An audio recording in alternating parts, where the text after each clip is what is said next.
ਸਤਿ ਸ਼੍ਰੀ ਅਕਾਲ। ਤੁਸੀਂ ਦੇਖ ਰਹੇ ਹੋ ਲੁਕਮਾ ਸੱਚ ਤੇ ਮੈਂ ਸਤਨਾਮ ਸਿੰਘ ਬਠੋਈ ਲੈ ਕੇ ਹਾਜ਼ਰ ਹਾਂ। ਅੱਜ ਦੇ ਅਹਿਮ ਤੇ ਗਰਮ ਮੁੱਦਿਆਂ ਤੇ ਗੱਲਬਾਤ ਕਰਨ ਜਾ ਰਹੇ ਹਾਂ ਜੋ ਕਿ ਅੱਜ ਚਰਚਾ ਦਾ ਵਿਸ਼ਾ ਬਣੇ ਹੋਏ ਨੇ। ਜਿੱਥੇ ਇਸ ਦੇਸ਼ ਨੂੰ ਨਵੀਂ ਸੰਸਦ ਮਿਲੀ ਹੈ ਉੱਥੇ ਹੀ ਇਸ ਦੇ ਬਾਈਕਾਟ ਨੂੰ ਲੈ ਕੇ ਵੀ ਖੂਬ ਚਰਚਾਵਾਂ ਨੇ। ਇਸ ਤੇ ਗੱਲਬਾਤ ਕਰਾਂਗੇ ਕਿਹੜੀਆਂ ਪਾਰਟੀਆਂ ਪਹੁੰਚੀਆਂ, ਕਿਹੜੀਆਂ ਨਹੀਂ ਪਹੁੰਚੀਆਂ ਤੇ ਕਿਸ ਨੇ ਸ਼ਰੇਆਮ PM ਮੋਦੀ ਨੂੰ ਜਵਾਬ ਦਿੱਤਾ ਕਿ ਅਸੀਂ ਨਹੀਂ ਆਣਾ ਭਾਈ। ਅੱਗੇ ਗੱਲ ਕਰ ਲੈਂਦੇ ਆ ਮਹਿਲਾ ਪਹਿਲਵਾਨ ਕਾफ़ी लंबे अरसे तो ਜਿਹੜੇ ਆ ਦਿੱਲੀ ਦੇ ਬਾਰਡਰਾਂ ਤੇ ਰੋਸ ਪ੍ਰਦਰਸ਼ਨ ਕਰ ਰਹੀਆਂ ਨੇ, ਜੰਤਰ ਮੰਤਰ ਤੇ ਪ੍ਰਦਰਸ਼ਨ ਕਰ ਰਹੀਆਂ ਨੇ, ਤਾਂ ਅੱਜ ਉਹਨਾਂ ਨੂੰ ਜਿਹੜਾ ਹਿਰਾਸਤ ਵਿੱਚ ਲੈ ਲਿਆ ਦਿੱਲੀ ਪੁਲਿਸ ਨੇ। ਇੱਕ ਪਾਸੇ ਸੰਸਦ ਦਾ ਉਦਘਾਟਨ ਹੋ ਰਿਹਾ ਤੇ ਦੂਜੇ ਪਾਸੇ ਮਹਿਲਾ ਪ੍ਰਦਰਸ਼ਨਕਾਰੀਆਂ ਨੂੰ ਜਿਹੜਾ ਗ੍ਰਿਫਤਾਰ ਕੀਤਾ ਜਾ ਰਿਹਾ ਤੇ ਕਿੱਧਰ ਨੂੰ ਜਾ ਰਹੀ ਹੈ ਇਹ ਸਿਆਸਤ, ਇਸ ਤੇ ਵੀ ਚਾਨਣਾ ਪਾਵਾਂਗੇ ਤੇ ਇਸ ਤੇ ਚਰਚਾ ਕਰਾਂਗੇ। ਅੱਗੇ ਗੱਲ ਕਰਦੇ ਹਾਂ ਤਾਂ ਬੇਅਦਬੀ ਦਾ ਮਾਮਲਾ ਦਿਨੋਂ ਦਿਨ ਜਿਹੜਾ ਪੰਜਾਬ ਵਿੱਚ ਵੱਧਦਾ ਜਾ ਰਿਹਾ ਉਸ ਨੂੰ ਲੈ ਕੇ ਕਿਤੇ ਨਾ ਕਿਤੇ ਆਮ ਆਦਮੀ ਪਾਰਟੀ ਦੀ ਸਰਕਾਰ ਨੇ ਵੱਡਾ ਕਦਮ ਚੁੱਕਦਿਆਂ ਰਾਸ਼ਟਰਪਤੀ ਤੋਂ ਕੁਝ ਮਨਜ਼ੂਰੀਆਂ ਮੰਗੀਆਂ ਨੇ। ਬਿੱਲ ਲਈ ਕੁਝ ਮਨਜ਼ੂਰੀ ਮੰਗੀ ਹੈ। ਕੀ ਹੈ ਉਹ ਮਨਜ਼ੂਰੀ, ਕਿ ਰਾਸ਼ਟਰਪਤੀ ਇਸ ਤੇ ਮਨਜ਼ੂਰੀ ਦੇਣਗੇ ਜਾਂ ਨਾ, ਉਸ ਤੇ ਵੀ ਚਰਚਾ ਕਰਾਂਗੇ। ਇਹਨਾਂ ਸਾਰੇ ਮਾਮਲਿਆਂ ਤੇ ਗੱਲਬਾਤ ਕਰਨ ਲਈ ਸਾਡੇ ਨਾਲ ਜੁੜੇ ਨੇ doctor SP Singh ji. Doctor ਸਾਹਿਬ ਬਹੁਤ ਬਹੁਤ ਸਵਾਗਤ ਹੈ ਜੀ। ਸ਼ੁਕਰੀਆ ਜੀ ਡਾਕਟਰ ਸਾਹਿਬ, ਸੰਸਦ ਦਾ ਅੱਜ ਉਦਘਾਟਨ ਹੋਇਆ, ਨਵੀਂ ਸੰਸਦ ਦਾ ਸੰਗੋਲ ਜਿਹੜਾ ਇੱਕ ਅੱਜ ਸੰਗੋਲ ਨੂੰ ਲੈ ਕੇ ਸੰਸਦ ਵਿੱਚ ਲਿਆਂਦਾ ਗਿਆ ਤੇ ਉਸ ਤੇ ਵੀ ਕਾਫੀ ਜਿਹੜੇ ਆ ਨੈਸ਼ਨਲ ਮੀਡੀਆ ਨੇ ਕਾਫੀ ਗਾਹ ਪਾ ਰੱਖਿਆ ਤੇ ਸਾਨੂੰ ਕਿਤੇ ਨਾ ਕਿਤੇ ਪੁਰਾਣੇ ਰਾਜੇ ਮਹਾਰਾਜਿਆਂ ਦੀ ਯਾਦ ਜੀ ਆਂਦੀ ਹੋਈ ਨਜ਼ਰ ਆ ਰਹੀ ਹੈ। ਕਿਵੇਂ ਦੇਖਦੇ ਹੋ ਡਾਕਟਰ ਸਾਹਿਬ ਇਸ ਨੂੰ? ਦੇਖੋ, ਜਿਹੜੀ ਨਵੀਂ ਸੰਸਦ ਦੀ ਇਮਾਰਤ ਜਿਹੜੀ ਹੈ ਸ਼ਾਇਦ ਸਮੇਂ ਨਾਲ ਇਹਦੀ ਲੋੜ ਮਹਿਸੂਸ ਵੀ ਹੁੰਦੀ ਹੋਵੇ, ਲੇਕਿਨ ਇਹਦੇ ਪਿੱਛੇ ਲੁਕਵਾਂ ਸੱਚ ਹੋਰ ਹੈ ਜੀ। ਲੁਕਵਾਂ ਸੱਚ ਇਹ ਹੈ ਕਿ BJP ਮੋਦੀ ਸਰਕਾਰ ਜਿਹੜੀ ਹੈ ਉਹ ਦਰਅਸਲ ਸਾਰਾ ਕੁਝ ਭਗਵਾਕਰਨ ਕਰਨ ਦੇ ਪ੍ਰੋਸੈਸ ਵਿੱਚ ਹੈ। ਹੁਣ ਇਹ ਜਿਹੜੀ ਸੰਸਦ ਭਵਨ ਦੇ ਵਿੱਚ ਜਿਹੜਾ ਸਾਰਾ ਪ੍ਰੋਸੈਸ ਹੈ, ਆਰਕੀਟੈਕਟ ਤੋਂ ਲੈ ਕੇ ਬਾਕੀ ਲੇਆਊਟ ਤੋਂ ਲੈ ਕੇ ਮਿਊਜ਼ੀਅਮ ਦੇ ਵਿੱਚ ਸਾਰੀਆਂ ਚੀਜ਼ਾਂ ਜਿਹੜੀਆਂ ਨੇ ਉਹ ਸਾਰੀਆਂ ਦਰਅਸਲ ਇਤਿਹਾਸ ਨੂੰ ਬਦਲਣ ਦੀ ਇੱਕ ਪ੍ਰਕਿਰਿਆ ਦਾ ਜਿਹੜਾ ਉਹ ਅੰਗ ਹੈ। ਉਹ ਪ੍ਰਕਿਰਿਆ ਜਿਹੜੀ ਹੈ, ਉਸ ਪ੍ਰਕਿਰਿਆ ਦੇ ਵਿੱਚ ਜਿੱਥੇ ਅੰਗਰੇਜ਼ੀ ਰਾਜ ਦਾ ਕੁਝ ਗੱਲਾਂ ਜਿਹੜੀਆਂ ਨੇ ਉਹਨੂੰ ਨਕਾਰ ਕੇ ਤੇ ਨਾਲ ਹੀ ਜਿਹੜੇ 70 ਸਾਲ 75 ਸਾਲ ਆਜ਼ਾਦੀ ਦੇ ਜਿਹੜੇ ਨੇ ਉਹਦੇ ਵਿੱਚ ਵਿਕਾਸ ਦੀ ਪ੍ਰਕਿਰਿਆ ਔਰ ਉਹਦੀ ਜਿਹੜੀਆਂ ਸ਼ਖਸੀਅਤਾਂ ਜਿਹੜੀਆਂ ਨੇ ਉਹਨੂੰ ਨਕਾਰਨ ਦਾ ਇੱਕ ਪ੍ਰੋਸੈਸ ਵੀ ਜਿਹੜਾ ਉਹ ਸ਼ੁਰੂ ਹੁੰਦਾ ਹੈ। ਸੋ ਇਹ ਗੱਲ ਜਿਹੜੀ ਹੈ ਸੰਸਦ ਭਵਨ ਦੀ ਇਮਾਰਤ ਹੋਣੀ ਬੜੀ ਚੰਗੀ ਗੱਲ ਹੈ। ਇਦੋਂ ਵੀ ਵੱਡੀ ਬਣ ਜਾਏ ਤਾਂ ਵੀ ਕੋਈ ਗਲਤ ਗੱਲ ਨਹੀਂ। ਚਲੋ ਪੈਸਾ ਜਿਹੜਾ ਉਹ ਲੱਗਦਾ ਹੈ, ਪੈਸਾ ਲਗਾਇਆ ਜਾਂਦਾ ਹੈ। ਤੇ ਜਦੋਂ ਮੋਦੀ ਜੀ ਇਹ ਗੱਲ ਕਹਿੰਦੇ ਨੇ ਕਿ ਦੇਖੋ ਜੀ ਇੰਨੇ ਮਜ਼ਦੂਰਾਂ ਨੂੰ ਰੁਜ਼ਗਾਰ ਮਿਲਿਆ, ਇੰਨੇ ਦੂਜਾ ਮਿਲਿਆ, ਤੇ ਮੈਨੂੰ ਪ੍ਰੋਫੈਸਰ ਮੋਹਨ ਸਿੰਘ ਦੀ ਕਵਿਤਾ ਤਾਜ ਮਹਿਲ ਜਿਹੜੀ ਹੈ ਯਾਦ ਆਉਂਦੀ ਹੈ ਕਿ ਉਹ ਪ੍ਰੋਫੈਸਰ ਮੋਹਨ ਸਿੰਘ ਤਾਜ ਮਹਿਲ ਕਵਿਤਾ ਦੇ ਵਿੱਚ ਪਹਿਲੇ ਹਿੱਸੇ ਦੇ ਵਿੱਚ ਤਾਜ ਮਹਿਲ ਦੀ ਆਰਕੀਟੈਕਚਰਲ ਖੂਬਸੂਰਤੀ ਔਰ ਉਹਦੀ ਮਹੱਤਤਾ ਜਿਹੜੀ ਹੈ ਉਹਨੂੰ ਦੱਸਿਆ ਹੋਇਆ, ਨਾਲ ਹੀ ਫਿਰ ਕਹਿੰਦੇ ਅੰਡਾ ਫੁੱਟਿਆ ਤੇ ਪਿੱਛੇ ਗਰੀਬਾਂ ਦੇ ਜਿਹੜੇ ਨੇ ਹਾਂ ਦਾ ਨਾਰਾ ਜਿਹੜਾ ਵੱਜ ਰਿਹਾ ਸੀ, ਉੱਥੇ ਉਹਨਾਂ ਲੋਕਾਂ ਦਾ ਦੁਰਕਾਰਿਆ ਜਾਣਾ ਸੀ ਜਿਹਨੇ ਉਸ ਸੰਸਦ ਭਵਨ ਵਰਗੀ ਜਿਹੜੀ ਹੈ ਉਹ ਤਾਜ ਮਹਿਲ ਜਿਹੜਾ ਸੀ ਉਹ ਬਣਾਇਆ ਸੀ। ਕਿ ਇਹ ਤਾਜ ਮਹਿਲ ਵਕਤ ਕੋਈ ਯਾਦਗਾਰ ਬਣੇਗੀ? ਯਾਦਗਾਰ ਜਿਹੜੀ ਹੈ ਉਹ ਰੜੇ ਮੈਦਾਨ ਵਿੱਚ ਵੀ ਬਣ ਸਕਦੀ ਹੈ ਜੇਕਰ ਕਿਰਦਾਰ ਯਾਦਗਾਰੀ ਹੋਵੇ। ਤਾਂ ਅੱਜ ਕੱਲ੍ਹ ਜੋ ਕੁਝ ਵੀ ਜਿਹੜਾ ਹੋ ਰਿਹਾ ਭਾਰਤ ਵਿੱਚ, ਦਰਅਸਲ ਉਹ ਸੰਵਿਧਾਨ ਦੀ ਇਮਾਰਤ ਤੇ ਬਣ ਗਈ, ਲੇਕਿਨ ਇਮਾਰਤ ਦੀ ਰੂਹ ਜਿਹੜੀ ਹੈ ਉਹ ਖਤਮ ਹੁੰਦੀ ਜਾ ਰਹੀ ਹੈ। ਸੰਵਿਧਾਨ ਨੂੰ ਨਕਾਰਿਆ ਜਾ ਰਿਹਾ ਹੈ, ਸੰਵਿਧਾਨਕ ਪਰੰਪਰਾਵਾਂ ਨੂੰ ਖਤਮ ਕੀਤਾ ਜਾ ਰਿਹਾ ਹੈ। ਸੰਵਿਧਾਨ ਦੇ ਬਹਾਨੇ ਦੇ ਵਿੱਚ ਇੱਕ ਵਿਸ਼ੇਸ਼ ਵਿਚਾਰਧਾਰਾ ਨੂੰ ਲਾਗੂ ਕੀਤਾ ਜਾ ਰਿਹਾ ਹੈ ਔਰ ਉਸ ਵਿਚਾਰਧਾਰਾ ਦੇ ਵਿੱਚ ਸੰਵਿਧਾਨ ਦਾ ਹੀ ਜਿਹੜਾ ਪ੍ਰੈਂਬਲ ਹੈ, ਉਸ ਪ੍ਰੈਂਬਲ ਦੀ ਮੂਲ ਭਾਵਨਾ ਜਿਹੜੀ ਹੈ ਜਿਸ ਦੇ ਵਿੱਚ ਸੈਕੂਲਰ ਔਰ ਨੈਸ਼ਨਲਿਸਟ ਔਰ ਦੂਜੀ ਗੱਲ ਜਿਹੜੀ ਹੈ ਉਹਦੀਆਂ ਜਿਹੜੀਆਂ ਨੇ ਪਰਿਭਾਸ਼ਾਵਾਂ ਬਦਲੀਆਂ ਜਾਂਦੀਆਂ ਨੇ। ਤੇ ਇਹ ਨਵੀਂ ਸੰਸਦ ਦੀ ਇਮਾਰਤ ਹੀ ਨਹੀਂ ਬਣੀ, ਬਲਕਿ ਇੱਕ ਨਵੀਂ ਸੋਚ ਨੂੰ ਹੁੰਗਾਰਾ ਦੇਣ ਦਾ ਇੱਕ ਯਤਨ ਕੀਤਾ ਗਿਆ ਹੈ, ਜਿਹਨੂੰ ਜਿੰਨਾ ਵੀ ਨਕਾਰਿਆ ਜਾਏ, ਜਿੰਨਾ ਵੀ ਨਿੰਦਣਯੋਗ ਕੀਤਾ ਜਾਏ ਉਹ ਚੰਗੀ ਗੱਲ ਹੋਏਗੀ। ਜਿੱਥੋਂ ਤੱਕ ਪਾਰਟੀਆਂ ਨੇ ਜਿਹੜਾ ਉਹ ਬਾਈਕਾਟ ਕੀਤਾ, ਉਹ ਬਾਈਕਾਟ ਬੇਸ਼ੱਕ ਉਹ ਸਾਹਮਣੇ ਨਜ਼ਰ ਆਉਂਦਾ ਹੈ ਕਿ ਜੀ ਰਾਸ਼ਟਰਪਤੀ ਨੇ ਕਿਉਂ ਨਹੀਂ ਕੀਤਾ। ਕਈ ਪਹਿਲਾਂ ਹਿੱਸੇ ਵੀ ਨੇ ਜਦੋਂ ਕੁਝ ਨੈਕਸਲ ਜਾਂ ਕੋਈ ਦੂਜੀਆਂ ਸਾਰੀਆਂ ਜਿਹੜੀਆਂ ਨੇ ਉਹ ਦੂਜੀਆਂ ਜਿਹੜੀਆਂ ਨੇ ਪ੍ਰਾਈਮ ਮਿਨਿਸਟਰ ਨੇ ਜਾਂ ਹੋਮ ਮਿਨਿਸਟਰ ਨੇ ਜਾਂ ਦੂਜਿਆਂ ਨੇ ਕੀਤੀਆਂ ਹੋਣਗੀਆਂ, ਲੇਕਿਨ ਮੇਨ ਇਹ ਹੈ ਕਿ ਸਾਡੇ ਸਾਹਮਣੇ ਅੱਜ ਜਿਹੜੀ ਹੈ ਇੱਕ ਸਮੱਸਿਆ ਪੈਦਾ ਹੋਈ ਹੈ ਕਿ ਸੁਪਰੀਮ ਕੋਰਟ ਨੇ ਦਿੱਲੀ ਸਰਕਾਰ ਦੇ ਅਧਿਕਾਰਾਂ ਦੀ ਗੱਲ ਕਰਕੇ ਇੱਕ ਫੈਸਲਾ ਜਿਹੜਾ ਉਹ ਦਿੱਤਾ ਔਰ ਉਹ ਸੁਪਰੀਮ ਕੋਰਟ ਦੇ ਉਸ ਫੈਸਲੇ ਨੂੰ ਗੈਰ ਸੰਵਿਧਾਨਕ ਤੌਰ ਦੇ ਉੱਤੇ ਰਾਸ਼ਟਰਪਤੀ ਤੋਂ ਆਰਡੀਨੈਂਸ ਕਰਕੇ ਉਹ ਸਾਰਾ ਜਿਹੜਾ ਸੁਪਰੀਮ ਕੋਰਟ ਦਾ ਫੈਸਲਾ ਹੀ ਰੱਦ ਕਰਤਾ ਗਿਆ। ਜਿਹੜਾ ਅਸੀਂ ਕਹੀ ਜਾਂਦੇ ਸੀ ਕਿ ਸਾਡੀ ਡੈਮੋਕ੍ਰੇਸੀ ਦੇ 3 ਪਿਲਰ ਨੇ ਜਾਂ 4 ਪਿਲਰ ਨੇ, 4 ਪਿਲਰ ਦੇ ਵਿੱਚ ਪਹਿਲਾਂ ਮੀਡੀਆ ਦਾ ਪਿਲਰ ਖਤਮ ਕੀਤਾ ਗਿਆ। ਉਸ ਤੋਂ ਬਾਅਦ ਅਗਲਾ ਪਿਲਰ ਜਿਹੜਾ ਹੈ ਉਹ ਪਾਰਲੀਮੈਂਟ ਦਾ ਹੈ। ਪਾਰਲੀਮੈਂਟ ਵਿੱਚ ਇਹ ਜਿਹੜੀ ਇੰਨੀ ਜ਼ਿਆਦਾ ਮੈਜੋਰਟੀ ਦੇ ਨਾਲ ਜਿਵੇਂ ਧੱਕੇ ਨਾਲ ਕਿਸਾਨੀ ਬਿੱਲ ਪਾਸ ਕਰਵਾਏ ਗਏ, ਜਿਵੇਂ ਬਗੈਰ ਬਹਿਸ ਤੋਂ ਜਿਹੜੀਆਂ ਨੇ ਉਹ ਉਵੇਂ ਵਾਇਸ ਵੋਟਿੰਗ ਦੇ ਨਾਲ ਜਿਹੜੇ ਨੇ ਗਲਤ ਫੈਸਲੇ ਕਰਵਾਏ ਗਏ, ਉਹ ਵੀ ਖਤਮ ਕੀਤਾ। ਔਰ ਉਸ ਤੋਂ ਬਾਅਦ ਸੁਪਰੀਮ ਕੋਰਟ ਵਾਲਾ ਜਿਹੜਾ ਜੁਡੀਸ਼ਰੀ ਸਾਡੀ ਥੰਮ ਸੀ ਉਹਨੂੰ ਵੀ ਖਤਮ ਕੀਤਾ ਜਾ ਰਿਹਾ। ਅੱਜ ਦੇਖਣਾ ਇਹ ਪਏਗਾ, ਇਮਾਰਤ ਤੇ ਬੜੀ ਸੋਹਣੀ ਬਣੀ ਹੈ, ਉਹਦੇ ਅੰਦਰ ਕੋਈ ਸੁੰਦਰ ਭਾਵਨਾਵਾਂ ਦੀ ਗੱਲ ਹੈ, ਕੋਈ ਉਹਦੇ ਪਰੰਪਰਾਵਾਂ ਦੀ ਗੱਲ ਹੈ, ਕੋਈ ਡੈਮੋਕ੍ਰੇਸੀ ਦੀਆਂ ਜਿਹੜੀਆਂ ਇੱਕ ਸਿਹਤਮੰਦ ਜਿਹੜੀਆਂ ਪਰੰਪਰਾਵਾਂ ਨੇ, ਜਿਹੜੀਆਂ ਭਾਰਤ ਵਿੱਚ ਵੀ ਨਹੀਂ ਦੇਸ਼ ਭਰ 'ਚ ਸਨ ਔਰ ਦੁਨੀਆ ਭਰ ਵੀ ਸਨ। ਔਰ ਭਾਰਤ ਦੀਆਂ ਜਿਹੜੀਆਂ ਪਰੰਪਰਾਵਾਂ ਨੇ ਉਹਨੂੰ ਅਸੀਂ ਬੜੇ ਮਾਣ ਨਾਲ ਕਹਿੰਦੇ ਸੀ ਕਿ ਸਾਡਾ ਜਮਹੂਰੀ ਢਾਂਚਾ ਜਿਹੜਾ ਬੜਾ ਸਟਰੋਂਗ ਹੈ, ਉਹਨੂੰ ਤੋੜਿਆ ਜਾ ਰਿਹਾ। ਅਸੀਂ ਨਵੀਂ ਬਿਲਡਿੰਗ ਨੂੰ ਕੀ ਕਰਾਂਗੇ? ਇਹ ਤਾਂ ਇਵੇਂ ਹੀ ਹੈ ਕਿ ਸਰੀਰ ਜਿਹੜਾ ਗੰਦਾ ਹੋਵੇ, ਉੱਤੇ ਜਿਹੜੇ ਨੇ ਗੰਦੇ ਕੱਪੜੇ ਪਾ ਕੇ ਤੇ ਖੁਸ਼ਬੂ ਲਾ ਕੇ ਤੇ ਫ੍ਰੈਗਰੈਂਸ ਲਾ ਕੇ ਜਿਹੜੀ ਸੀ ਖੁਸ਼ਬੂ ਪੈਦਾ ਕਰਨ ਦੀ ਕੋਸ਼ਿਸ਼ ਕਰੀਏ। ਦਰਅਸਲ ਅੱਜ ਜਿੱਥੇ ਨਵੀਂ ਇਮਾਰਤ ਦਾ ਤੁਸੀਂ ਸਵਾਗਤ ਕਰ ਸਕਦੇ ਹੋ, ਉੱਥੇ ਨਾਲ ਅਫਸੋਸ ਪ੍ਰਗਟ ਕਰ ਸਕਦੇ ਹੋ ਕਿ ਇਹਦੇ ਅੰਦਰ ਦੀ ਭਾਵਨਾ ਜਿਹੜੀ ਆ ਮਰੀ ਜਾ ਰਹੀ ਹੈ। ਇਹਦੀਆਂ ਲੀਆਂ ਜਿਹੜੀਆਂ ਨੇ ਉਹ ਖਤਮ ਕੀਤੀਆਂ ਜਾ ਰਹੀਆਂ ਨੇ। ਇਹਦੇ ਵਿੱਚ ਜਿਹੜਾ ਜਿਵੇਂ ਤਾਜ ਮਹਿਲ ਦੇ ਮਾਮਲੇ ਵਿੱਚ ਮੈਂ ਪਹਿਲਾਂ ਤੁਹਾਨੂੰ ਕਿਹਾ ਹੈ ਕਿ ਇਹਦੇ ਵਿੱਚ ਗਰੀਬਾਂ ਦੀਆਂ ਆਹਾਂ ਔਰ ਉਹ ਆਹਾਂ ਜਿਹੜੀਆਂ ਨੇ ਉਹ ਦਰਅਸਲ ਡੈਮੋਕ੍ਰੇਸੀ ਲਈ ਜਿਹੜੀਆਂ ਸਭ ਤੋਂ ਵੱਧ ਖਤਰਨਾਕ ਨੇ। ਇਮਾਰਤ ਆਪਣੇ ਆਪ ਵਿੱਚ ਜਿਹੜੀ ਹੈ ਕੋਈ ਮਹੱਤਵ ਨਹੀਂ ਰੱਖਦੀ। ਤਾਜ ਮਹਿਲ ਦੀ ਖੂਬਸੂਰਤੀ ਤਾਂ ਸੀ ਜੇ ਗਰੀਬ ਬੰਦੇ ਦੀ ਜਿਹੜੀਆਂ ਨੇ ਆਹਾਂ ਮਿਲੇ ਹੋਣ, ਜੇ ਗਰੀਬ ਬੰਦੇ ਨੂੰ ਜਿਹੜਾ ਉਸ ਵਿੱਚ ਰੁਜ਼ਗਾਰ ਪੱਕਾ ਤੌਰ 'ਤੇ ਮਿਲਿਆ ਹੋਵੇ, ਜੇ ਉਸ ਨੂੰ ਜਿਹੜਾ ਹੈ ਉਹ ਲਾਗਤ ਦੇ ਨਾਲ ਜਿਹੜੀ ਹੈ ਉਹਨੂੰ ਠੀਕ ਜਿਹੜੀ ਹੈ ਕੀਮਤ ਮਿਲੀ ਹੋਵੇ। ਇਵੇਂ ਹੀ ਜੇ ਪਾਰਲੀਮੈਂਟ ਹਾਊਸ ਕੰਪਲੀਟ ਕਰਨ ਲਈ ਜਿਸ ਲੇਬਰ ਨੇ ਕੰਮ ਕੀਤਾ ਹੈ ਔਰ ਜਿਸ ਮਿਹਨਤ ਨਾਲ ਜਿਹੜਾ ਕੰਮ ਕੀਤਾ ਹੈ, ਜੇ ਉਹਦਾ ਵੀ ਕੋਈ ਖਜ਼ਾਨਾ ਨਹੀਂ ਤੇ ਇਮਾਰਤ ਦੇ ਵਿੱਚੋਂ ਰੁਜ਼ਗਾਰ ਵੀ ਜਿਹੜਾ ਕਹਦਾ ਅੱਜ ਬਿਲਡਿੰਗ ਕੰਪਲੀਟ ਹੋਈ ਉਹ ਬੇਰੁਜ਼ਗਾਰ ਹੋ ਗਏ, ਉਹ ਫਿਰ ਘਰੋਂ ਬੇਕਾਰ ਹੋ ਗਏ। ਸੋ ਇਹ ਜਿਹੜੀਆਂ ਗੱਲਾਂ ਜਿਹੜੀਆਂ ਨੇ ਇੱਕ ਵਾਅਦੇ ਵਾਲੀਆਂ ਨੇ। ਔਰ ਤੁਸੀਂ ਇਹ ਦੇਖੋ ਕਿ ਜਿਹੜੀ ਪਾਰਲੀਮੈਂਟ ਹਾਊਸ ਵਿੱਚ ਮੋਦੀ ਉਹਨਾਂ ਦੀ ਜਿਹੜੀ ਸਪੀਚ ਸੀ, ਉਹ ਸਪੀਚ ਕੋਈ ਸਮੁੱਚੇ ਭਾਰਤ ਨੂੰ ਸੰਬੋਧਨ ਨਹੀਂ ਸੀ, ਉਹ ਇੱਕ ਵਿਚਾਰਧਾਰਾ ਔਰ ਇੱਕ ਪਾਰਟੀ ਨੂੰ ਜਿਹੜੀ ਸੀ ਸੰਬੋਧਨ ਸੀ। ਔਰ ਉਸ ਦੇ ਵਿੱਚ ਫਿਰ ਜਿਹੜਾ ਹੈ ਗਾਏ ਬਗਾਏ ਕਾਂਗਰਸ ਦੀਆਂ ਪਰੰਪਰਾਵਾਂ, ਦੂਜੀਆਂ ਪਾਰਟੀਆਂ ਦੀਆਂ ਪਰੰਪਰਾਵਾਂ, ਉਹਨਾਂ ਨੂੰ ਜਿਹੜਾ ਨਿਸ਼ਾਨਾ ਬਣਾਇਆ ਗਿਆ ਹੈ। ਔਰ ਇਹ ਆਪਣੇ ਆਪ ਵਿੱਚ ਭਾਰਤ ਦੀ ਜਿਹੜੀ ਪ੍ਰਾਚੀਨ ਰਵਾਇਤਾਂ ਨੇ, ਭਾਰਤ ਦੀ ਜਿਹੜੀ ਪ੍ਰਾਚੀਨ ਆਰਕੀਟੈਕਟ ਹੈ, ਉਸ ਨੂੰ ਹਿੰਦੂਤਵ ਦੇ ਰੰਗ ਵਿੱਚ ਰੰਗ ਕੇ ਜਿਹੜਾ ਪੇਸ਼ ਕਰਨ ਦਾ ਜਿਹੜਾ ਯਤਨ ਕੀਤਾ ਹੈ, ਇਹ ਨਹੀਂ ਸੀ ਹੋਣਾ ਚਾਹੀਦਾ। ਲੇਕਿਨ ਪਾਰਲੀਮੈਂਟ ਬਣਨਾ ਭਾਰਤ ਲਈ ਮਹੱਤਵਪੂਰਨ ਨਹੀਂ ਹੈ। ਔਰ ਮਹੱਤਵਪੂਰਨ ਤਾਂ ਹੈ ਜੇ ਉਹਦੇ ਵਿੱਚ ਮਹੱਤਵਪੂਰਨ ਆਤਮਾ ਦਾ ਪ੍ਰਵੇਸ਼ ਕੀਤਾ ਜਾਏ। ਜਿਵੇਂ ਗੁਰਬਾਣੀ ਵਿੱਚ ਵੀ ਆਉਂਦਾ ਹੈ ਕਿ ਇੱਕ ਪਹਿਲਾਂ ਜਿਹੜੀ ਹੈ ਉਹ ਕਲਬੂਤ ਬਣਦਾ ਹੈ ਔਰ ਕਲਬੂਤ ਦੇ ਵਿੱਚ ਫਿਰ ਅੱਗੇ ਰੂਹ ਫੂਕੀ ਜਾਂਦੀ ਹੈ ਤੇ ਰੂਹ ਦੇ ਨਾਲ ਉਹ ਜੀਵਤ ਵਿਅਕਤੀ ਬਣਦਾ ਹੈ।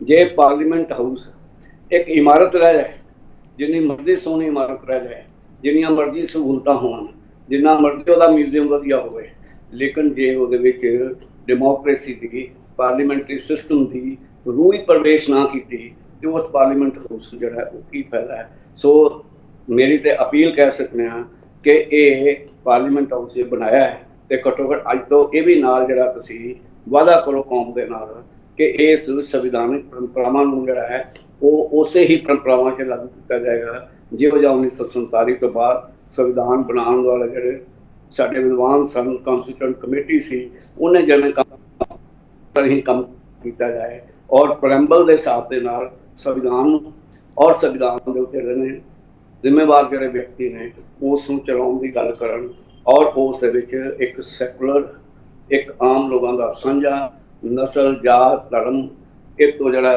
ਵੱਖਰਾ ਹੋ ਕੇ ਇਸ ਨੂੰ ਜਿਹੜਾ ਉਹ ਕੰਮ ਚਲਾਇਆ ਜਾਏ ਤੇ ਫਿਰ ਤੇ ਜਿਹੜੀ ਹੈ ਸਹੀ ਅਰਥਾਂ ਵਿੱਚ ਇਹ ਪਾਰਲੀਮੈਂਟ ਜਿਹੜੀ ਹੈ ਮੁਬਾਰਕਬਾਦ ਹੋਏਗੀ। ਪਰ ਜੇ ਇਹਦੇ 'ਚ ਰੂਹ ਦਾ ਪ੍ਰਵੇਸ਼ ਹੀ ਨਾ ਹੋਇਆ ਤੇ ਫਿਰ ਉਹ ਇੱਕ ਇਮਾਰਤ ਰਹਿ ਜਾਏਗੀ। ਇਮਾਰਤਾਂ ਬਹੁਤ ਚੰਗੀਆਂ ਵੀ ਹੋ ਸਕਦੀਆਂ ਨੇ, ਇਮਾਰਤਾਂ ਬਹੁਤ ਮਾੜੀਆਂ ਵੀ ਹੋ ਸਕਦੀਆਂ ਨੇ। ਜੇ ਉਹਦੇ 'ਚ ਰੂਹ ਨਹੀਂ ਹੈ, ਜੇਕਰ ਮਕਾਨ ਬੜਾ ਵੱਡਾ ਹੋਵੇ, ਜੇ ਉਹਦੇ 'ਚ ਘਰ ਵਰਗੀ ਜਿਹੜੀ ਹੈ ਉਹ ਸੁਪਨ ਹੀ ਨਾ ਹੋਵੇ, ਘਰ ਵਰਗੀ ਆਤਮਾ ਹੀ ਨਾ ਹੋਵੇ ਤੇ ਉਹ ਇੱਟਾਂ ਦੀ ਇਮਾਰਤ ਹੁੰਦੀ ਹੈ, ਉਹ ਘਰ ਨਹੀਂ ਬਣਦਾ।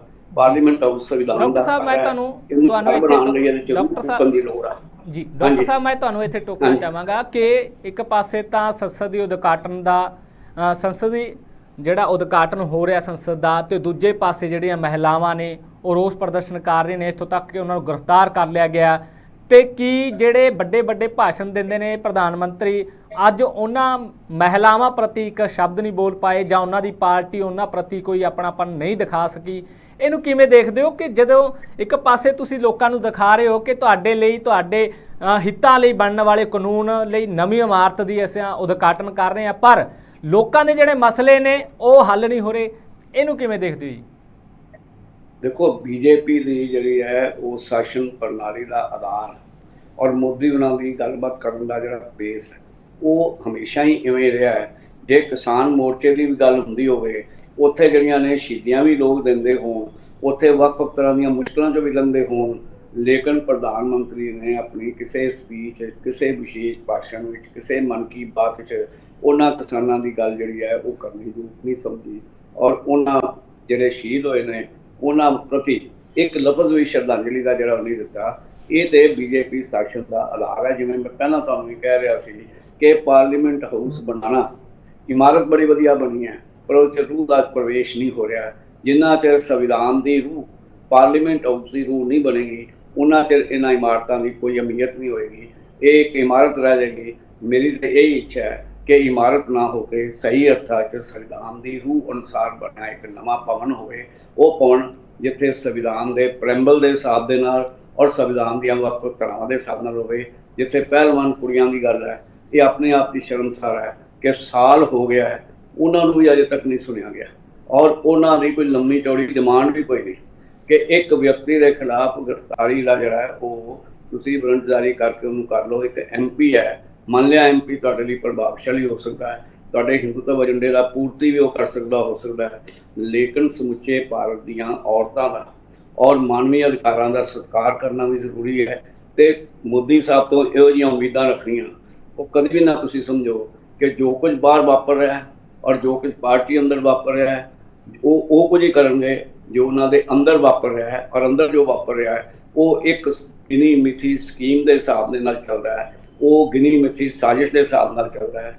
ਨਹੀਂ ਤਾਂ ਕੋਈ ਅਜਿਹੀ ਗੱਲ ਜਿਹੜੀ ਨਹੀਂ ਹੋਏਗੀ। ਜੇਕਰ ਰਾਸ਼ਟਰਪਤੀ ਤੋਂ ਉਦਘਾਟਨ ਨਹੀਂ ਕਰਵਾਇਆ ਗਿਆ, ਇਹ ਵੀ ਗਿਣੀ ਮਿਥੀ ਸਾਜ਼ਿਸ਼ ਸੀ, ਕਿਉਂਕਿ 24 ਦੀਆਂ ਚੋਣਾਂ ਦੇ ਵਿੱਚ ਪ੍ਰਧਾਨ ਮੰਤਰੀ ਦਾ ਚਿਹਰਾ ਬਣਾ ਕੇ ਮੋਦੀ ਨੂੰ ਲੋਕਾਂ ਤੋਂ ਹਿੰਦੂਤਵ ਦੇ ਨਾਂ 'ਤੇ ਵੋਟਾਂ ਇਕੱਠੀਆਂ ਕਰਨੀਆਂ ਨੇ। ਇਸ ਕਰਕੇ ਮੋਦੀ ਨੂੰ ਹੀ ਅੱਗੇ ਲਿਆਉਣਾ ਹੈ, ਉਸ ਦੇ ਵਿੱਚ ਬਾਕੀ ਕੋਈ ਵੀ ਅਹਿਮੀਅਤ ਨਹੀਂ ਰੱਖਦਾ। ਇਹ ਉਹਦਾ ਸਟਾਈਲ ਹੈ। ਅਸੀਂ ਹਮੇਸ਼ਾ ਕਹਿੰਦੇ ਹਾਂ ਮੋਦੀ ਸਰਕਾਰ, ਇਹ ਨਹੀਂ ਕਹਿੰਦੇ ਬੀਜੇਪੀ ਸਰਕਾਰ, ਇਹ ਨਹੀਂ ਕਹਿੰਦੇ ਭਾਰਤ ਸਰਕਾਰ। ਡਾਕਟਰ ਸਾਹਿਬ, ਜੇਕਰ ਗੱਲ ਕਰੀਏ ਤਾਂ ਕਾਂਗਰਸ ਪਾਰਟੀ ਨੇ 9 ਸਵਾਲ ਰੱਖੇ ਸੀਗੇ 9 ਸਾਲਾਂ ਦੇ ਵਿੱਚ। ਕੀ ਕੀਤਾ ਭਾਜਪਾ ਸਰਕਾਰ ਨੇ? ਕੀ ਇੱਕ ਇਮਾਰਤ, ਸੰਸਦ ਦੀ ਇਮਾਰਤ, ਉਹਨਾਂ 9 ਸਾਲਾਂ ਤੇ ਕਿਤੇ ਪਰਦਾ ਪਾਉਣ ਦੀ ਕੋਸ਼ਿਸ਼ ਤਾਂ ਨਹੀਂ ਹੋ ਰਹੀ? ਦੇਖੋ, ਇਹ ਤੇ 9 ਸਾਲ ਤੇ ਬਾਅਦ ਸਨ। ਜਿਹੜੀ ਸੰਸਦ ਦਾ ਉਦਘਾਟਨ ਜਿਹੜਾ ਸੀ ਉਹ ਤੇ ਪਹਿਲਾਂ ਜਿਹੜਾ ਸੀ ਉਹਦੀ ਮਿਤੀ ਵੀ, ਉਹਦੀ ਤਿਆਰੀ ਵੀ ਸਾਰੀ ਜਿਹੜੀ ਸੀ ਉਹ ਹੋਈ ਸੀ, ਉਹਦਾ ਅੰਦਰ ਜੋੜਨਾ ਨਹੀਂ। ਲੇਕਿਨ ਕਾਂਗਰਸ ਦਾ ਅੱਜ ਜਿਹੜੇ 9 ਸਵਾਲ ਪੁੱਛੇ ਨੇ, ਦਰਅਸਲ ਲੰਬੀ ਲਿਗੇਸੀ ਦਾ ਹੀ ਇੱਕ ਹਿੱਸਾ ਨੇ। ਭਾਵੇਂ ਆਰਥਿਕ ਵਿਵਸਥਾ ਜਿਹੜੀ ਹੈ ਉਹ ਮੋਦੀ ਉਹਨਾਂ ਦੇ 9 ਸਾਲਾਂ ਦੇ ਵਿੱਚ ਜ਼ਿਆਦਾ ਖਰਾਬ ਹੋਈ ਹੈ, ਲੇਕਿਨ ਜੇ ਅਸੀਂ ਮੰਨ ਕੇ ਚੱਲੀਏ ਕਿ ਇਹ ਜਿਹੜਾ ਸਾਰਾ ਕਾਰਪੋਰੇਟ ਸੈਕਟਰ ਦਾ ਆਉਣਾ, ਪ੍ਰਾਈਵੇਟਾਈਜੇਸ਼ਨ ਜਿਹੜੀ ਹੈ ਉਹ ਹੋਣੀ, ਔਰ ਉਹਨੂੰ ਲਿਬਰਲ ਇਕਨੋਮਿਕਸ ਦੇ ਨਾਂ ਥੱਲੇ ਸਰਦਾਰ ਮਨਮੋਹਨ ਸਿੰਘ ਨੇ as a home minister, as a finance minister ਔਰ ਫਿਰ ਐਜ਼ ਏ ਪ੍ਰਾਈਮ ਮਿਨਿਸਟਰ ਉਸ ਨੂੰ ਲਾਗੂ ਕਰਨਾ। ਦਰਅਸਲ ਇਹ ਦੋਨੋਂ ਪਾਰਟੀਆਂ ਦੀ ਇੱਕ ਆਪਣੀ ਜਿਹੜੀ ਹੈ ਉਹ ਲਿਗੇਸੀ ਦੇ ਵਿੱਚ ਇੱਕ ਦੂਜੇ ਨਾਲ ਗੱਲ ਕਰਦੇ ਨੇ। ਔਰ ਜਿਹੜੇ 9 ਸਵਾਲ ਪੁੱਛੇ ਵੀ ਗਏ ਨੇ ਉਹ ਮੂਲ ਤੌਰ ਦੇ ਉੱਤੇ ਜਿਹੜੇ ਨੇ ਉਹ ਵਿੱਤੀ ਮਾਮਲਿਆਂ ਨਾਲ ਔਰ ਵਿੱਤੀ ਦੇ ਨਾਲ ਵਿਕਾਸ ਦੇ ਮਾਮਲਿਆਂ ਨਾਲ ਔਰ ਉਹਦੇ ਨਾਲ ਜ਼ਿਆਦਾ ਜੁੜੇ ਨੇ। ਸੋ ਉਹ ਇੱਕ ਆਪਣੇ ਆਪ ਵਿੱਚ ਚੋਣਾਂ ਦਾ ਮੌਕਾ, ਆਪਣੇ ਆਪ 'ਚ ਇੱਕ ਘਟਨਾ ਦੇ ਨਾਲ ਦੂਜੀ ਘਟਨਾ ਖੜੀ ਕਰਨ ਦਾ ਮੌਕਾ ਉੱਥੇ ਤੱਕ ਰੱਖਿਆ ਜਾ ਸਕਦਾ ਹੈ। ਉਹ ਕੋਈ ਆਪਣੇ ਆਪ 'ਚ ਵੱਖਰੇ ਵੀ ਸਵਾਲ, ਕੋਈ ਜਿਹੜੇ ਨਵੇਂ ਸਵਾਲ ਅਸੀਂ ਕਹੀ ਜਾਈਏ ਉਹ ਵੀ ਨਵੇਂ ਸਵਾਲ ਨਹੀਂ। ਔਰ ਇਸ ਗੱਲ ਕਰਕੇ ਉਹਦੀ ਜਿਹੜੀ ਖੜਗੇ ਉਹਨਾਂ ਦੀ ਜਿਹੜੀ 9 ਸਵਾਲ ਨੇ, ਮੈਨੂੰ ਤਾਂ ਨਹੀਂ ਲੱਗਦਾ ਕੋਈ ਮਹੱਤਵਪੂਰਨ ਹੈ। ਇਸੇ ਕਰਕੇ ਉਹਦੀ ਚਰਚਾ ਵੀ ਜਿਹੜੀ ਆ ਕੋਈ ਨਹੀਂ ਹੋ ਰਹੀ ਜੀ। ਹਾਂਜੀ, ਉੱਥੇ ਹੀ ਗੱਲ ਕਰੀਏ ਤਾਂ CM ਮਾਨ ਸਾਹਿਬ ਵੱਲੋਂ ਇੱਕ ਰਾਸ਼ਟਰਪਤੀ ਨੂੰ ਚਿੱਠੀ ਲਿਖੀ ਗਈ ਹੈ ਜਿਸ ਵਿੱਚ ਕਿ ਬੇਅਦਬੀ ਮਾਮਲੇ ਵਿੱਚ 2 ਬਿੱਲ ਮਨਜ਼ੂਰੀ ਦੇਣ ਦੀ ਗੱਲ ਕਹੀ ਗਈ ਹੈ। ਕੀ ਨੇ ਇਹ ਬਿੱਲ, ਕੀ ਮਨਜ਼ੂਰੀ ਮਿਲ ਪਾਏਗੀ ਤਾਂ ਜੋ ਪੰਜਾਬ ਵਿੱਚ ਬੇਅਦਬੀਆਂ ਤੇ ਰੋਕ ਲੱਗ ਸਕੇ? ਦੇਖੋ, ਗੱਲ ਬੜੀ ਸਿੱਧੀ ਜਿਹੀ ਹੈ। ਭਗਵੰਤ ਮਾਨ ਉਹਨਾਂ ਦਾ ਵੀ ਉਹੀ ਸਟਾਈਲ ਹੈ ਜਿਹੜਾ ਮੋਦੀ ਉਹਨਾਂ ਦਾ ਸਟਾਈਲ ਹੈ ਕਿ ਇੱਕ ਘਟਨਾ ਦੇ ਨਾਲ ਇੱਕ ਨਵੀਂ ਘਟਨਾ ਜਿਹੜੀ ਖੜੀ ਕਰਨਾ। ਕਿ ਤੁਸੀਂ ਕੋਈ ਨਹੀਂ ਬੋਲ ਰਹੇ कि बेअदबी मामला तो महत्वपूर्ण है ही है, लेकिन ਜਿਹੜੇ ਬੰਦੀ ਸਿੰਘ आम आदमी पार्टी ने उन्होंने रिहा नहीं कर रहे, ਜਿਹੜੇ दिल्ली सरकार को ਜਿਹੜੇ ਨੇ ਉਹ ਪੈਂਡਿੰਗ ਪਏ ਨੇ, ਉਹਨਾਂ ਬਾਰੇ ਤੁਸੀਂ ਕੀ ਕਰ ਰਹੇ ਹੋ। दरअसल ਭਗਵੰਤ ਮਾਨ ਉਹਨਾਂ ਦਾ ਵੀ ਸਟਾਈਲ ਹੈ ਕਿ ਮੂਲ ਮੁੱਦਿਆਂ ਨੂੰ ਛੱਡ ਕੇ ਇੱਧਰ ਉੱਧਰ ਦੀਆਂ ਗੱਲਾਂ ਕਰੀਆਂ। ਜਿਵੇਂ ਉਹਨਾਂ ਨੇ ਪਿੱਛੇ ਚੰਨੀ ਦੇ ਉੱਤੇ ਰਿਸ਼ਤੇਦਾਰ ਤੋਂ 2 ਕਰੋੜ ਰਿਸ਼ਵਤ ਮੰਗਣ ਦਾ ਜਿਹੜੀ ਗੱਲ ਕੀਤੀ, ਅੱਜ ਉਹਦੀ ਥਾਂ ਦੇ ਉੱਤੇ ਚੰਨੀ ਉਹਨਾਂ ਦੇ ਵਿਜੀਲੈਂਸ ਜਿਹੜੇ ਨੇ ਜਿਸ ਤਰ੍ਹਾਂ ਦੇ ਛਾਪੇ ਸ਼ੁਰੂ ਕਰਤੇ। ਸੋ ਇਹ ਬਦਕਿਸਮਤੀ ਇਹ ਹੈ ਕਿ ਭਾਵੇਂ ਮੋਦੀ ਸਰਕਾਰ ਹੈ ਤੇ ਭਾਵੇਂ ਮਾਨ ਸਰਕਾਰ ਹੈ, ਦੋਨੋਂ ਇੱਕੋ ਹੀ वर्किंग के जोड़े ढंग ने कि यू टर्न भी मारना है, गल तो मुकरना भी है और मुकर के उस बाद लागू करके वो हेरा फेरी भी करनी है। सो ये गल जी है ये जो सन कांग्रेस ने मते पास किए थे, जोड़ा कि उन्होंने उम्र कैद की सजा देने की गल इन्ना चर क्यों चुप रहे हैं। इलैक्शन मैनीफेस्टो क्यों नहीं यदा बनाया, अज के दिन चिट्ठी लिखनी, क्योंकि जिन्ने दिनों तो बाहर घूम रहे सन तो ਜਿਹੜੀਆਂ पंजाब ਦੀਆਂ ला एंड ऑर्डर तो लैके दूजियां सारियां ਜਿਹੜੀਆਂ ने वो कंट्रोवर्सीज पैदा हो रही सन, उन्होंने मिट्टी पाने की कोशिश करके और अमृतपाल उन्होंने जो कुछ भगवंत मान सरकार ने किया उस अपने आप को सिखा के हमदर्द दसन वास्ते अजिहा चिट्ठी जी पाती, जी कि कोई नवी गल नहीं सी। जे लोड़ सी तो अज अनाउंस कर दे कि जोड़े बंदी सिंह ने उन्हों का जोड़ा दिल्ली सरकार को केस पेंडिंग ने वो मैं कढ़वावांगा, ਜਿਹੜੇ पंजाब सरकार ਜਿਹਦੇ 'ਚ मददगार हो सकती है बंदी ਸਿੰਘਾਂ ਦਾ, ਉਹਨਾਂ ਦਾ ਕੇ हल करांगा तो फिर तो गल महत्वपूर्ण ਹੁੰਦੀ ਸੀ। ਇਹ ਸਾਰੀਆਂ ਜਿਹੜੀਆਂ ਨੇ ਇਹ ਜਿਹਨੂੰ ਕਿ ਰਾਜਨੀਤਿਕ ਚਲਾਕੀਆਂ ਨੇ, और राजनीतिक चलाकियां ਜਿਹੜੀਆਂ ਨੇ ਉਹ ਲੋਕਾਂ 'ਚ ਭੁਲੇਵਾਂ पैदा करके ਭੁਲੇਖਾ पैदा करके मूल मुद्दे ਜਿਹੜੇ ਨੇ ਭਾਵੇਂ ਲਾ ਐਂਡ ਆਰਡਰ ਦਾ ਹੋਵੇ, ਭਾਵੇਂ ਜਿਹੜਾ ਭ੍ਰਿਸ਼ਟਾਚਾਰ ਦਾ ਹੋਵੇ, ਭਾਵੇਂ ਇਕਨੋਮਿਕ ਮਹਿੰਗਾਈ ਦੀ ਜਿਹੜੀ ਗੱਲ ਹੋਵੇ, ਇਹ ਸਾਰਿਆਂ ਨੂੰ ਲੁਕਾਉਣ ਲਈ ਜਿਹੜੇ ਪੈਰੀਫਰਲ ਇਸ਼ੂ ਜਿਹੜੇ ਨੇ उन्होंने उभारिया जा रहा है। इन्नी कोई अहमियत इस चिट्ठी की इस वे तो कोई अहमियत जी किसी तरह नहीं सी, और वो हमेशा ही केंद्र से मतलब जो असीं गल कही है तो अमृतपाल उन्होंने गिरफ्तार करने के बहाने जिन्नी को पुलिस और जिमें इंटरनेट बंद करना दूजा करना वो सारा किया। हुण उन्होंने Z सिक्योरिटी जी मिली ऑल इंडिया लैवल पर, काले लिए जी कितों डर है भगवंत मान उन्होंने सिखों तो खतरा है। और ये दो गल्लां जिहड़ियां ने करनी चाहती केंद्र सरकार भी कि जिमें सिख सारे इंडिया के जो भगवंत मान ली इस करके खतरनाक ने कि उन्हें अमृतपाल वेले जी है वो केंद्र सरकार की मदद की है तो सिख विरोधी काम किया है। सो सिखा बदनाम करने भी दूजे पासे भगवंत मान एक पास इंपोर्टेंस देने भी, तो तीजी गल भी कह लीए कि भगवंत मान के उत्ते सीधा BJP का कब्जा रहे, वो सारी सिक्योरिटी के राही वो सारिया जी ने सीक्रेट एक्टिविटीज़ कंट्रोल किया जाए। यहो जी गल्लां जिहड़ियां ने करने की बजाय भगवंत मान की पुरानी चिट्ठी का रेफरेंस वो भी कांग्रेस सरकार ने जो मता पास किया है वो गल कर रहे हैं। वो तो तुम जो अमित शाह को परसनली मिलन भी गए सन दिल्ली, जो अमृतपाल की वेले जी है सारी लैंड ऑर्डर को डिस्कस कर गए सन, उदों क्यों नहीं ये गल्लां कीतियां, अगर मना के क्यों नहीं आए।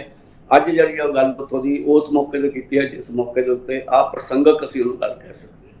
हाँ जी जी जेकर गल करिए तो डिब्रूगढ़ जेल तक अमृतपाल सिंह होना पहुँचा दिता गया ਅਤੇ अमित शाह तो ਜਿਹੜੇ ਆ फोर्स भी लैके आई गई। ਤੁਹਾਡੇ ਜਿਹੜੀ ਗੱਲ ਕਹੀ ਆ ਉਹਦੇ ਵਿੱਚੋਂ ਹੀ ਸਵਾਲ ਕੱਢ ਰਹੇ ਆ ਕਿ ਆਖਰਕਾਰ ਉਦੋਂ ਹੀ ਕਿਉਂ ਨਹੀਂ ਐਕਸ਼ਨ ਲਿਆ ਗਿਆ ਸੀਗਾ ਬੇਅਦਬੀ ਮਾਮਲੇ ਲੈ ਕੇ। ਉਸ ਤੋਂ ਬਾਅਦ ਇੱਕ ਮਰਿੰਡਾ ਵਿੱਚ ਬੇਅਦਬੀ ਹੋ ਜਾਂਦੀ ਹੈ ਤੇ ਰਾਜਪੁਰਾ 'ਚ ਬੇਅਦਬੀ ਹੋ ਜਾਂਦੀ ਹੈ, ਫਰੀਦਕੋਟ 'ਚ ਬੇਅਦਬੀ ਹੋ ਜਾਂਦੀ ਹੈ, ਤਾਂ ਉਦੋਂ ਹੀ ਕਿਉਂ ਨਹੀਂ ਐਕਸ਼ਨ ਲਿਆ ਗਿਆ। ਗ੍ਰਹਿ ਵਿਭਾਗ ਕੋਲ ਪਹੁੰਚੇ ਸੀ ਗ੍ਰਹਿ ਮੰਤਰੀ ਕੋਲ ਕਿ ਬੇਅਦਬੀਆਂ ਬਾਰੇ ਸਾਨੂੰ ਠੋਸ ਜਿਹੜਾ ਪੁਖਤਾ ਪ੍ਰਬੰਧ ਕਰਕੇ ਦਿਓ ਤਾਂ ਕਿ ਉਹ ਨਾ ਹੋਣ। ਜੀ गल यह है ना कि मैं वही गल कर रहा कि संजीदगी की घाट है। जेकर इस प्रति संजीदगी होंगी तो 1 साल तो वध समा हो गया है, ये मसला उदों तक हल हो जाना चाहिए सी कि बेअदबी के मसलों का भी हल हो जाना चाहिए सी। ये जोड़े 2 जड़े ने वो बिल पेंडिंग पे ने उन्होंने पास करवाने का भी मसला हल हो सकता सी, ना कि पुलिस फोर्स पंजाब भेजनी, इंटरनेट बंद करना या अपनी Z सिक्योरिटी गल करनी या अपने परिवार को सिक्योरिटियां देनियां गल्लां करनियां, इन्हां दा जिहड़ा कोई आधार नहीं। ये दरअसल लोगों ते नूं उन्हां दा ध्यान हटाउण लई होर गल्लां च पाउण लई अजिहियां गल्लां कीतियां जांदियां ने। कित्थे अज पार्लीमेंट का उद्घाटन हो रहा है, उहदे नाल तुसीं जिन्ना मर्जी सहमत हो ना हो, एक भारत के इतिहास में एक नवी जी है वो पहल तो जी हुई है। कित्थे अज पहलवानों की जी लाठीचार्ज की गल हुई है, कित्थे अज शंभू बार्डर के उत्ते फिर दोबारा किसानों को जो रोकया गया तो स्कूल में जेल बनाया गया है। ये सारिया गल्लां दे विच इस लैटर लिखण की की अहमियत है और मीडिया के ज़्यादा प्रोजेक्ट किया जा रहा है, क्योंकि मीडिया भी ਉਵੇਂ ਹੀ ਮੋਦੀ ਮੀਡੀਆ ਬਣਾਇਆ ਹੈ, ਪੰਜਾਬ ਦਾ ਮੀਡੀਆ ਜਿਹੜਾ ਹੈ ਇਵੇਂ ਹੀ ਜਿਹੜਾ ਉਹ ਭਗਵੰਤ ਮਾਨ ਮੀਡੀਆ ਬਣਾਇਆ ਹੈ। ਉਹ ਖਬਰਾਂ ਜਿਹੜੀਆਂ ਖਬਰਾਂ ਦੀ ਅਹਿਮੀਅਤ ਨਹੀਂ ਉਹਨੂੰ ਜ਼ਿਆਦਾ ਜਿਹੜਾ ਰੈਸ਼ ਕਰ ਰਹੇ ਨੇ। ਸੋ ਅਜਿਹੀਆਂ ਗੱਲਾਂ ਵੇਲੇ ਤੇ ਕਵੇਲੇ ਦੀ ਜਿਹੜੀ ਗੱਲ ਬਗੈਰ ਸਮਝੇ ਲੋਕਾਂ ਨੂੰ ਬੇਵਕੂਫ ਸਮਝਣਾ, ਇਹ ਭਗਵੰਤ ਮਾਨ ਉਹਨਾਂ ਨੂੰ ਵੀ ਬੰਦ ਕਰਨਾ ਚਾਹੀਦਾ ਹੈ ਔਰ ਸਹੀ ਪ੍ਰਸੰਗ ਦੇ ਵਿੱਚ ਸਹੀ ਵਿਕਾਸ ਦੀਆਂ ਗੱਲਾਂ ਔਰ ਜਿਹੜੇ ਸਾਰਥਕ ਕੰਮ ਨੇ ਉਹਨਾਂ ਵੱਲ ਧਿਆਨ ਦੇਣਾ ਚਾਹੀਦਾ ਹੈ। ਉਹ ਸਭ ਤੋਂ ਵੱਧ ਮਹੱਤਵਪੂਰਨ ਹੁੰਦਾ ਹੈ। ਜੀ ਬਹੁਤ ਬਹੁਤ ਧੰਨਵਾਦ ਡਾਕਟਰ ਸਾਹਿਬ।